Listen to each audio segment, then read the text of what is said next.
Jack Donald Lewis, known to his enormous family and devout fans as a big cat expert and businessman extraordinaire, was a shrewd and incredibly successful leader of the exotic animal enterprise. His deep-rooted connection with tending to wildlife and building businesses, as well as his unparalleled real estate resourcefulness, was cut short by an unexplainable, unsolved disappearance on August 18th, 1997, leaving all who knew him across Tampa, Florida, grasping for answers in a sea of evidence that drowned us all in doubt. As a hope to provide more substantial reasoning built on observable evidence and situational analysis, this is an examination of the disappearance of Don Lewis and the dumbfounding mystery born at his famous wildlife on Easy Street. This is Cold Case Detective.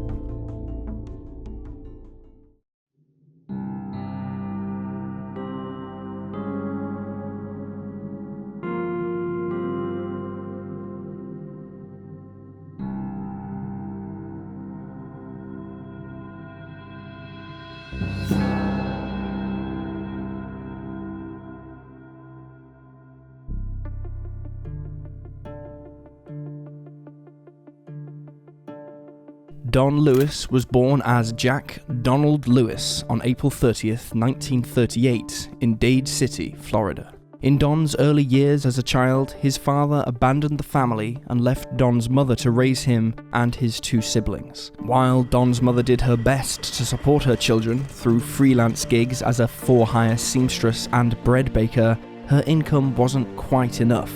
Thus, to help aid his mother and take care of the family, Don started working at a young age, forming the foundation to his business ethics. As an adolescent, Don helped out a local mechanic and worked as a farmhand for nearby ranch owners, and successfully graduated from Pasco High School in 1955. When he was only 17 years old, Don married his first wife, known today as Gladys Lewis Cross. Together, the couple had 3 daughters and adopted a son, just as Don continued to expand his economic prowess. He worked countless odd jobs around Florida and eventually settled in the used car business and automotive trade. Slowly but surely, Don built his brand scrapping old machines, selling parts and metal resources, while simultaneously investing in real estate opportunities. Don would buy parcels of land to develop and resell, sometimes keeping tracts of land for himself for future business ideas. Before long, Don was a self-made millionaire and the prime example of the American dream in action, starting from nothing and forging his own path to success. Friends and associates of Don would say that no one could tell his success just by looking at him. He always dressed like a normal laborer and kept his public life simple. However, he would keep a $500 bill in his pocket at all times, a symbol of his ability to turn anything he touched into profits, a true green thumb. However, Don's personal life wasn't quite so perfect. It was a well-known fact after his first marriage that he was a womanizer and often found mistresses or second girlfriends to take care of, despite having the family back home. One such instance occurred in 1981, when Don met a young woman named Carol Murdoch at the time, on Nebraska Avenue in Tampa, Florida. Carol was walking alone at night and crying after struggling with her then-husband Michael Murdoch. Don asked Carol if she needed a ride, and initially Carol rejected him. However, Don circled around in his truck anyway, even offering the gun in his passenger seat to Carol to use as protection while he drove, explaining that he needed someone to talk to as well. Carol finally agreed, and after conversing with one another for a while, Carol stayed with him that night, and the two fell in love.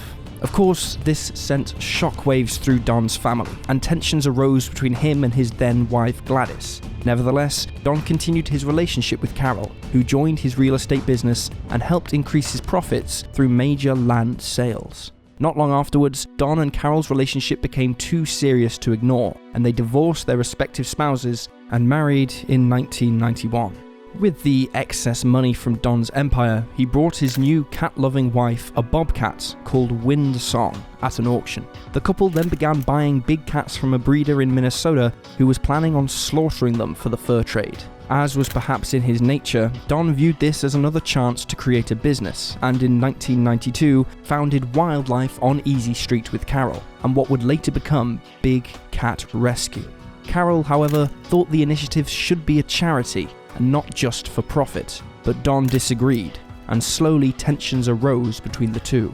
Over the next few years, Don continued developing Wildlife on Easy Street and started buying more animals. In 1995, he bought his first tiger from Dennis Hall, and around the same time was beginning the process of taking his beloved emporium and moving it to Costa Rica, where he'd been buying vast tracts of land and making connections and associates on the tropical island. At the same time, others began thinking that Don was using Costa Rica as a means to attract women unbeknownst to Carol and escaping away with Costa Rican mistresses. This continued to damage the pair's relationship, and soon it fell beyond repair.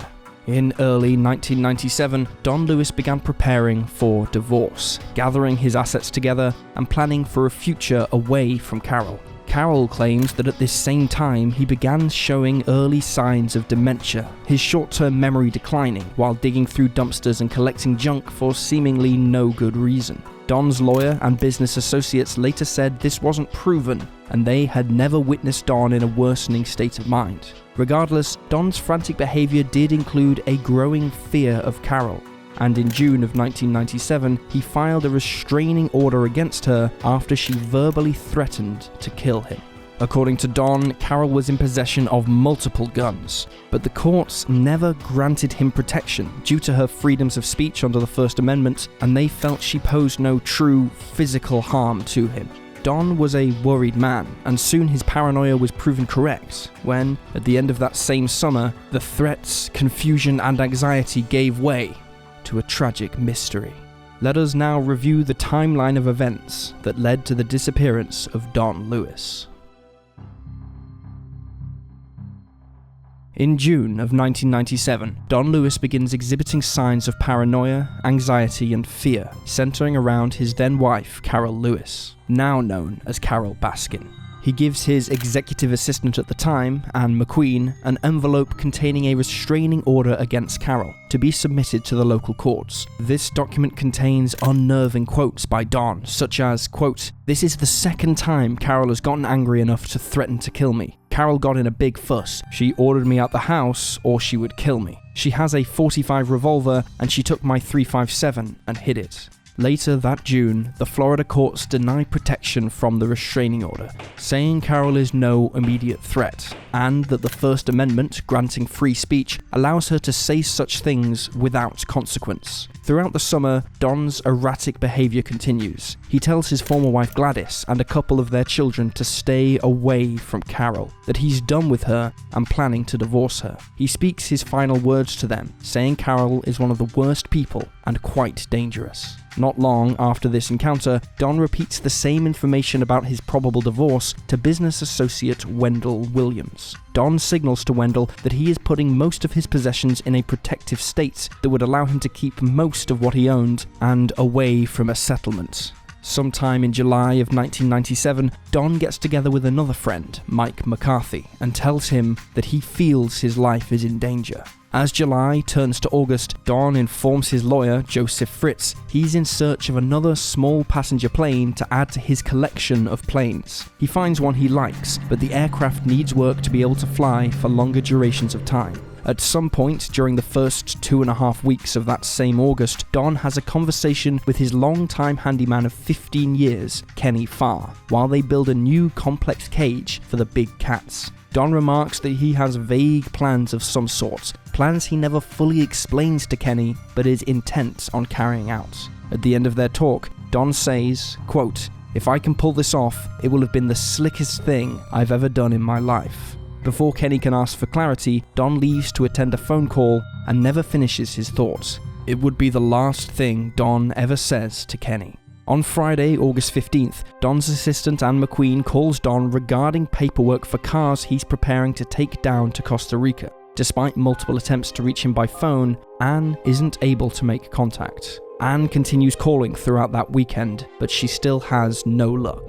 In the evening of August 17th, Don prepares to drive down to Miami and then travel on to Costa Rica. He tells Carol he needs a truck made available for travel by his handyman Kenny, but it's unknown if he ever secures one. That night and into the early morning hours of August 18th, Carol makes her own plans to do chores and run errands for the Big Cat Resort. At around 3 a.m, Carol goes to a shop called Albertsons to buy milk byproduct for the cats. Her car breaks down, but she's saved by her brother, a local sheriff's deputy, who gives her a ride back to her home. Just a few hours later, a little prior to 6 a.m. on August 18th, 1997, Don Lewis leaves his house to make an early delivery of real estate paperwork to his lawyer's main office, and then to travel to Miami and ultimately Costa Rica. This would be the last confirmed sighting of Jack Donald Lewis. Nearly 36 hours pass by, and no one hears from Don. Anne calls Carol with real concern and suggests they get the authorities involved. Carol agrees, and at about 1:30 p.m. on August 19th, she telephones law enforcement to officially report Don Lewis as a missing person.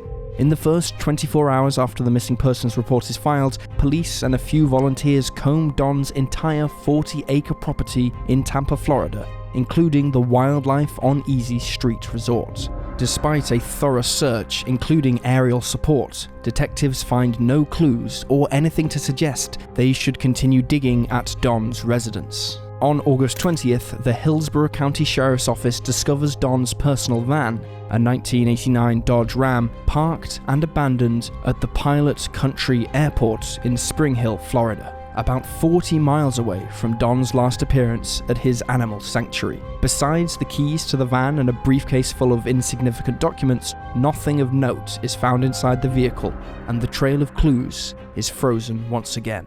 Over the next 4 to 5 days, detectives travel down to Costa Rica to progress the manhunt. While investigating every nook and cranny possible, law enforcement discovers Don had been engaged in extramarital affairs whilst in Costa Rica. They interview possible connections to Don and those who knew of the businessman, but still find zero leads. The only thing remarkable that investigators learn is that 2 of Don's exotic animals, a pair of ocelots, were shipped out just before Don disappeared, but where they went is still unknown. Initial reports, once Don's disappearance reaches national headlines, state that they believe Don probably walked away on his own. But as time goes on, both the media and investigators start thinking something more sinister is at play. A few days after the 1-year anniversary of Don's vanishing, on August 23rd, 1998, Carol refuses to take a polygraph test or allow investigators to carry out an intensive search of her wildlife sanctuary or the meat freezers, citing legal advice from her attorney. Later, in 1998, Don Lewis's ex-wife Gladys and their daughters publicly accuse Carol of being responsible for Don's fate and discarding the body via the exotic animals they own. This is heavily refuted by Carol. In August 2002, on the 5-year and 1-day mark since he first disappeared, Don is declared legally dead by Carol, and his wills are put solely in her possession due to the specific verbiage used in his documents. 9 years later, in 2011, Carol is asked one more time by investigators to undergo a polygraph test. Once again, she refuses this request. Over the next decade, countless conspiracies and folktales are created by curious bystanders of the case, and by those with ties to Don, his ex-wife Carol, and their big cat business. However, John Mariscano, the lead homicide detective and spokesman of the investigation for Hillsborough County Sheriff, has shot down any and all gossip in April of 2020, stating that authorities have no prime suspects, no leads, and still no updates regarding the disappearance of Don Lewis. A case just as cold as it had been in that early August morning 23 years before.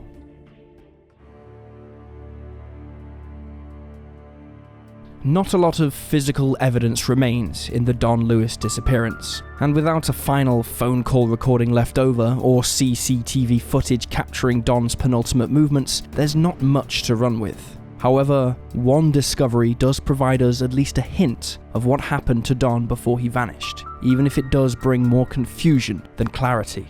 The day after Don was reported missing, investigators discovered his 1989 Dodge Ram van, discarded at the Pilot Country Airport in Spring Hill, Florida. The airport was about 40 miles, give or take, from Don's personal residence, and initially thought to be where he flew out of that August morning. The troubling thing was that almost nothing was left behind in the van, and the things that were did not preclude a self-made decision to escape.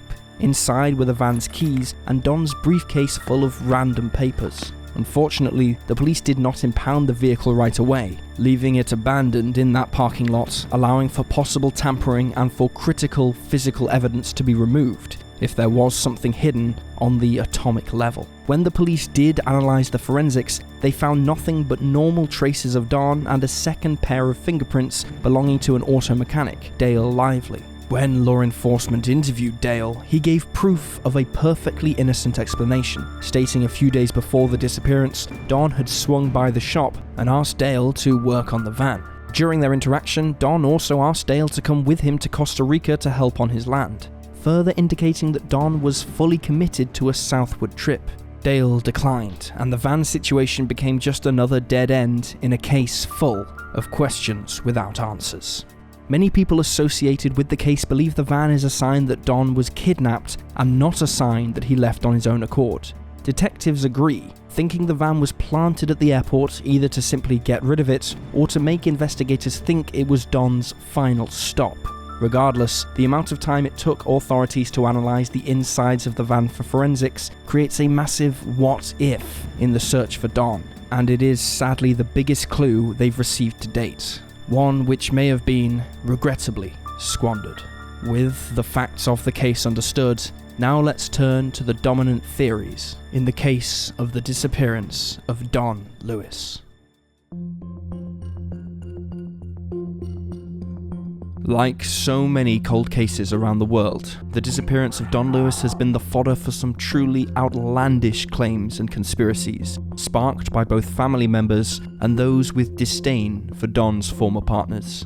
Sadly, these brash and borderline barbaric theories have been glamorized and focused on by one particular documentary series and its ensuing publicity, so we will do our best to dissect each theory with clarity and reasoning backed by evidence, to properly respect the facts of the case and the man who went missing. It's our belief that truth and respect to the facts of the case should always take precedence, and it is insulting to Don Lewis's memory and potentially damaging to his case to sacrifice these in the pursuit of an over-dramatized, quote-unquote, good story. The first real theory purported by those involved with Don Lewis's personal life came from his daughters and his first ex-wife Gladys Lewis Cross in 1998, only 1 year after Don went missing. They made a public interview in People magazine, theorizing that Carol Baskin had indeed killed Don and then disposed of his body via a meat grinder and then feeding it to her tigers at the Big Cat Rescue Sanctuary. Donna Pettis, one of Don's daughters, felt the police didn't do a thorough enough job searching the property and should have carried out forensic analysis on Carol's meat grinder, testing it for Don's DNA. Carol has vehemently denied such possibilities, claiming the meat grinder in question was too small to even handle something like a human hand, let alone an entire, full-grown adult male body. Not only this, but what many people fail to realize, and what one documentary fails to make widely known, is that the meat grinder in question was removed from the Big Cat Rescue weeks before Don went missing, confirmed by the sheriff's office investigating Don's case. And if Carol did try to use a corpse as food for her big cats, there's absolutely no way bones and forensic evidence would not be left behind. The acidity of a tiger's stomach is strong, but not strong enough to completely destroy human remains. There would be a significant amount of bones, blood, and tissue left over, and to try to clean up every bit of the leftovers and leave absolutely no hints of the act is too far-fetched to believe. Such a vile act, even if utilized, would leave behind too much evidence, and investigators certainly would have picked up on something. Nevertheless, these outlandish claims only picked up steam when notorious big cat collector and nemesis of Carol Baskin, Joe Exotic, created an obscene music video flaunting the tiger feeding hypothesis. But that wasn't his only crazy claim. Joe Exotic became obsessed with another theory, that while Carol was still responsible for her husband's disappearance, she actually hid his body under the ground at Big Cat Rescue, digging up the dirt where her septic tank rested and putting Don's body in that, covering it up and pretending as if nothing had happened. Joe made many public pleas for investigators to excavate the earth around the property and check the septic tank, and this idea spread around his own exotic zoo where employees began believing that same conclusion. However, the documentaries covering Joe and his theories also fail to share the information that debunks his theory as well. The septic tank in question, in a similar vein to the meat grinder, was not installed on the Big Cat Rescue Sanctuary until multiple years after Don went missing. If Don was buried somewhere on the property, it was nowhere near the septic tank. In addition, it makes little sense for Carol to bury Don on her own property, where future digs and construction work will almost assuredly take place, and risk discovery. Now, all this being said, to completely remove Carol Baskin as a suspect would be premature. While she has consistently denied any involvement, there are pieces to her past that might suggest a motive, or at least further consideration. The major piece of the case that might preclude motivation for Carol is Don's promiscuity and overall stance on the wildlife project he and Carol had created. It is well known that Don saw the tigers and various big cats as nothing more than a business and thought of it as a means to make money rather than any real charity. While they were initially together in that viewpoint, Carol eventually wanted the sanctuary to be exactly that, a place where rescued cats could live approved by fellow activists, saving them from immoral breeding and cub abuse. This requires a lot of money, and Carol had Don to fall back on. Some in Don's inner circle said he hated losing his money to her spending, and that being a millionaire married to someone without much money is a treacherous combination. But we mustn't pretend that Don was perfect either. He was also involved in various extramarital affairs, having multiple girlfriends despite his marriage to Carol, including a secret mistress down in Costa Rica.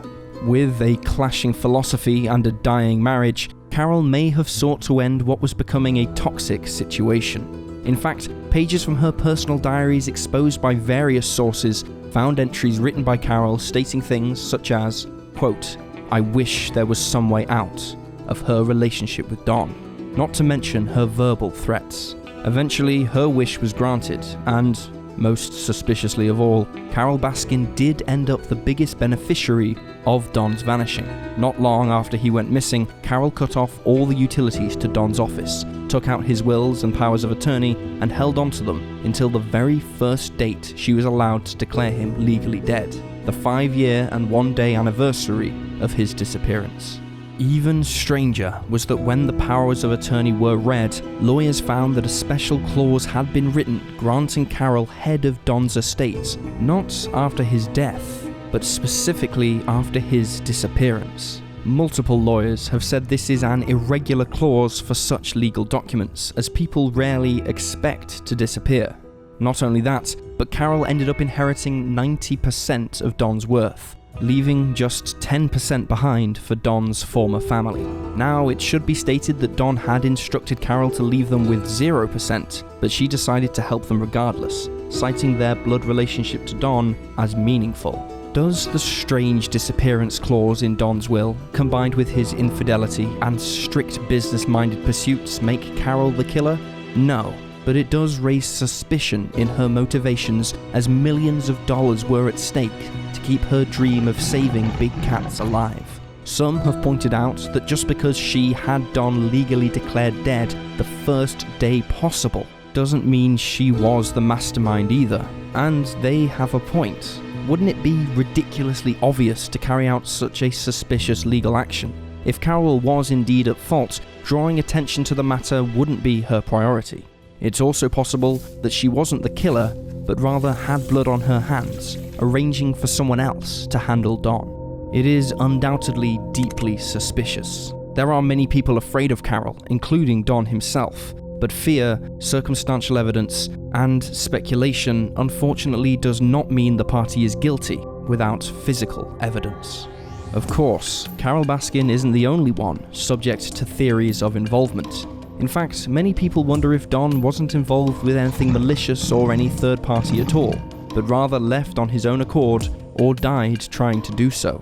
With his vast resources and millions of dollars, Don certainly had the capital necessary to pull off a stunt and escape his previous life. Perhaps he was done with the big cat operation and the hassle of dealing with such a consuming business. Perhaps his affairs with women were catching up with him and he wanted to start over. Or perhaps he was truly fearful of Carol and set up his estate so she would profit over his disappearance while he got to start over on the far side of the world. These theorists believe Don faked a kidnapping, fully intending to fly out of Miami that August morning and never return. He could have put his van in a different airport parking lot to throw police off his trail, hopped on another flight, and vanished in the blink of an eye. It's not out of the realm of possibility that Don had money outside of his known estate or was saving up for this exact scenario. Don was full of secrets and constantly plotting his next move, preparing for the future better than most.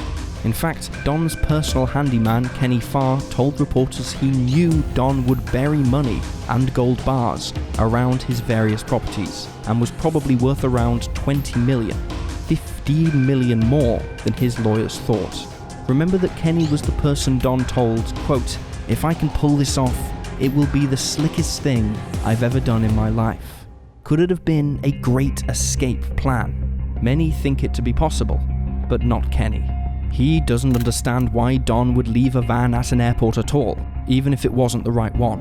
It would be too big a clue that Don was running away and make it much harder to become invisible. Both Don's lawyer Joseph Fritz and lead investigator of Hillsborough County Sheriff's Office John Marcicano agree, saying Don was more likely to have been killed. The other argument, that Don left on his own will but perished unexpectedly, is also heavily gossiped. Some followers of the case, including Carol Baskin herself, think that Don may have got into one of his planes to fly to Costa Rica, but crashed somewhere in the ocean. There is, however, a lot of evidence to suggest this is false. Detective Marcicano points to the lack of flight records going to Costa Rica that day, and the lack of crash reports in the area for the same timeline. Theorists then report that Don was a known illegal flyer, having lost his pilot's license but choosing to fly anyway, operating his planes low and under radar detection. Yet again, Detective Marcicano refutes these claims, saying every plane Don owned was far too small to make the trip to Costa Rica in one go. If Don did get in a plane and attempt to travel south, it would have been desperate and unsafe, possibly hinting at a deteriorating state of mind that some have claimed that Don was suffering from before he disappeared. As previously noted, Don was experiencing symptoms of onset dementia, and may have been overcome with fatigue, paranoia, or a combination of the two. This would explain his ramblings to his friends about being in fear for his life and constantly looking over his shoulder, conspiring against his then wife, Carol. The problem with this theory, though, is that if Don was truly dealing with memory loss and dementia, he would not be able to successfully vanish without a trace so easily. If his mental faculties were becoming compromised, surely he would have made a mistake somewhere. Plus, a lot of close associates to Don don't believe the dementia stories anyway, saying he was of sound mind and honestly, genuinely terrified for his life.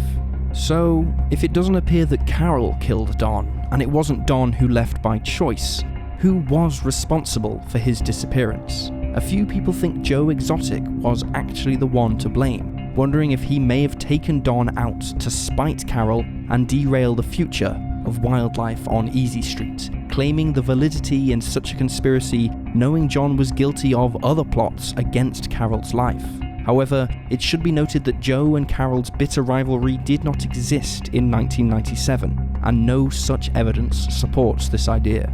A few others point to militant animal rights activists, or think that Don had connections to drug lords in South America that wanted him dead. Regardless, the fact of the matter is the police have no hard evidence and have no prime suspects in their sights. Anyone could be at fault, and that's what makes Don Lewis's disappearance all the more tragic.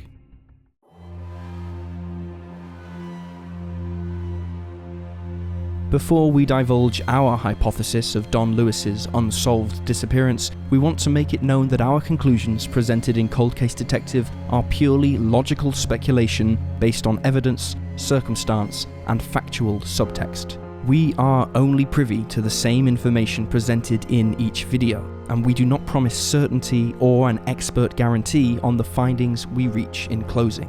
We simply observe, research, and report.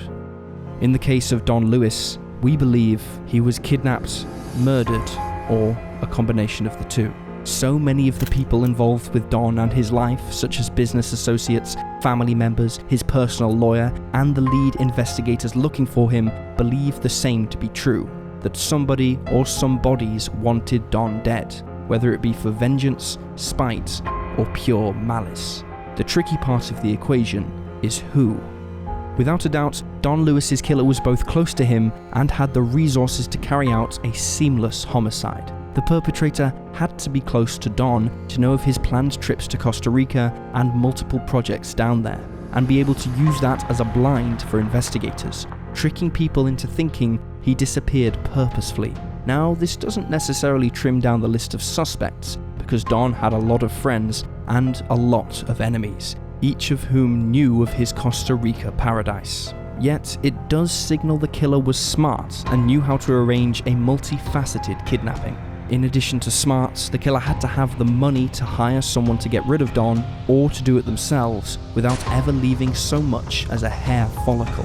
In the case of a multi-millionaire, like Don was, removing them from the face of the earth is going to take a pretty penny.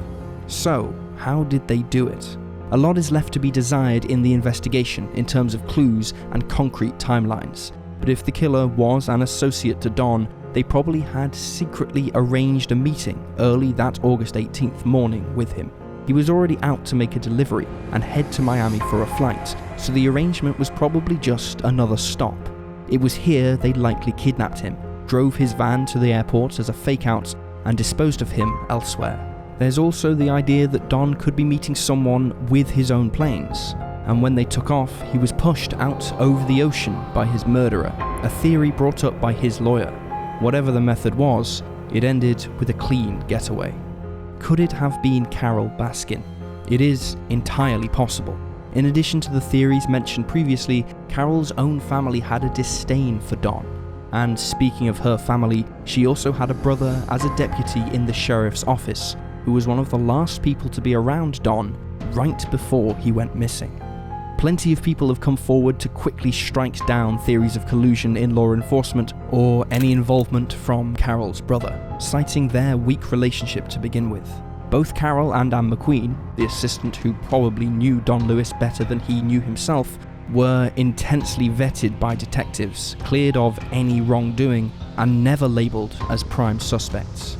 It doesn't rule them out completely, but it does give credence to the fact there is simply no lead at the forefront of the investigation. It's important to remember that at the center of the entire case is a man whose fate is unknown, the humanity and tragedy of which is sometimes obscured by the glorification of conspiracy theories and internet jokes. There are loved ones and friends of Don Lewis who are desperate for answers and longing to know what happened to him, but instead of receiving real help, they have to wake up every day to see his face and name abused by people looking to profit off his mystery and laughing at the idea that he was fed to tigers. It is so important to remember that the people in these cases were people, real people who deserve respect and justice. And the abuse of their stories to make shocking headlines and quick money is insidious. Was Don Lewis a perfect man? No. By no stretch of the imagination. He, like all of us, had his issues and shortcomings. But at the end of the day, Don Lewis was a real person with a beating heart and deserved to live out the rest of his days, no matter how badly someone didn't like him or the businesses he involved himself with.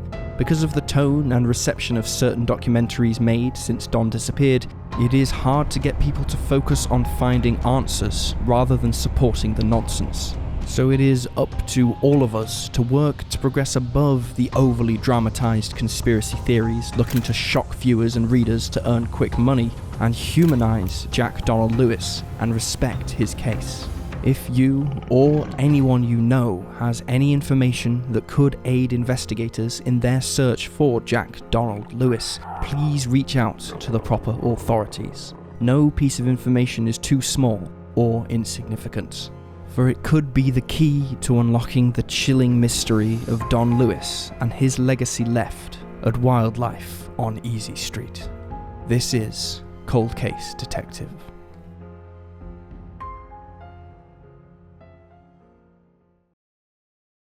Thank you for watching this Cold Case Detective documentary. If you'd like to support our efforts in making more content, please consider supporting us on Patreon. YouTube has recently taken steps to demonetize our videos, so it's only through your support we can continue to make content like this. Through our Patreon, you can also access a ton of great bonus content, including being able to vote on the cases we cover, receive a shout out at the end of documentaries, have your hometown or state as the feature in an investigation we undertake, and a load of other great stuff besides. Special thanks to Nick M for supporting this investigation at the Chief Detective Patreon tier. Thanks for watching, stay safe, and I'll see you next time.